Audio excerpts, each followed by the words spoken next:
ఓరిత్తా నీ ముఖంలో మొద్దులు వేరువా. ఈ సీరకు 9,999 రూపాయల. ఓ ముండకొడుక ఒర్రకు రా, బయట వాళ్ళని తింటారు. ఈ సీరకు 1000 రూపాయల. పక్కింటి పార్వతికి చూపెట్టడానికి స్టిక్కర్ మార్చిన.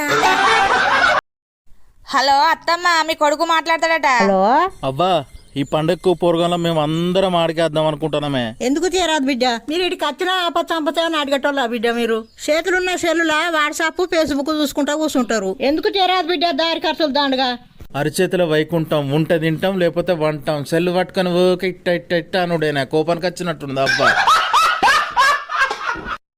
ఏ ఊకో, పిత్తు కలుగుడేనా? ఏదో అన్నం మాడిందని చెప్పిన ఆయనతో మాత్రానికి ముఖం మార్చుకోవన్నా. అన్ని పట్టించుకుంటే కొంపల్లాలు ఎవ్వరు సంసారాలు చెయ్యరు, కొన్ని సదురుకపోవాలే. అందు గురించే బట్టలు చదువుకొని పోతానే మా అవ్వగారింటికి. నీ అక్క ఇదే మంచి ఛాన్సు. ఏ అటో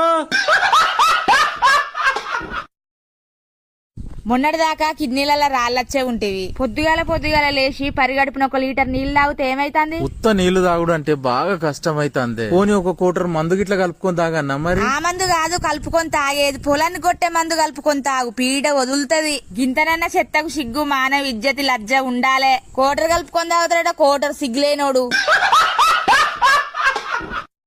హలో, అంబులెన్స్ సర్వీసా? ఏం జరిగిందమ్మా? నేను ఛాయ్ తాగుతుంటే ఛాయ్ గిలాస జారి నా చీర మీద ఛాయ పడ్డది. చీర మీద ఛాయ పడితేనే అంబులెన్స్ కావన్నా మేడం? ఏమన్నా పనున్నదా మేడం? అది కాదయ్యా, దాన్ని చూసిన భర్త నవ్విండు. అర్థమైంది మేడం, 5 నిమిషాల్లో అర్జెంట్ గా నీ ఇంటి ముందట ఉంటా.